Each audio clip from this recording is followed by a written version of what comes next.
My sister rushed to mother. Mukund has become a necromancer. Gravely, mother instructed me never to use the power of words for doing harm. I have always remembered her counsel and followed it. My boil was surgically treated, and noticeable scar left by the doctor's incision is present today. On my right forearm is a constant reminder of the power in man's sheer word.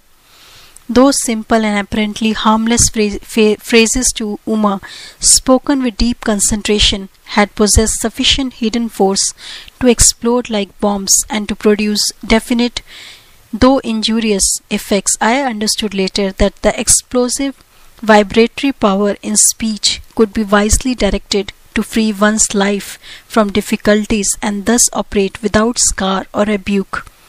Our family moved to Lahore in the Punjab.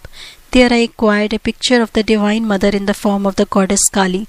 It sanctified a small informal shrine on the balcony of our home. An unequivocal conviction came over me that fulfillment would crown any of my prayers uttered in that sacred spot. Standing there with Uma one day, I watched two boys flying kites over the roofs of two buildings that were separated from our house by an extremely narrow lane. "Why are you so quiet?" Uma pushed me playfully. "I am just thinking how wonderful it is that Divine Mother gives me whatever I ask." "I suppose she would give you those two kites?" My sister laughed derisively. "Why not?"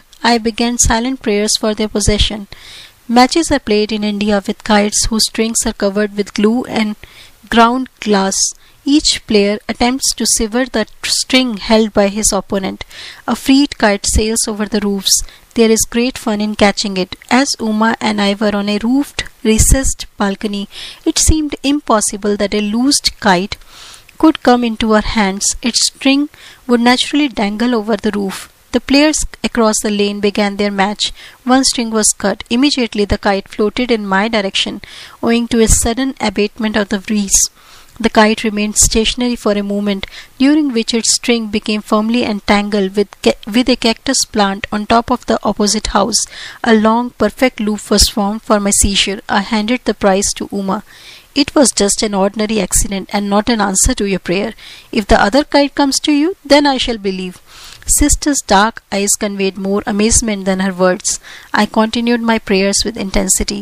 A forcible tug by the other player resulted in the abrupt loss of his kite. It headed towards me, dancing in the wind. My helpful assistant, the cactus plant, again secured the kite string in the necessary loop by which I could grasp it. I presented my second trophy to Uma. "Indeed, Divine Mother listens to you. This is all too uncanny for me." Sister bolted away like a frightened fawn.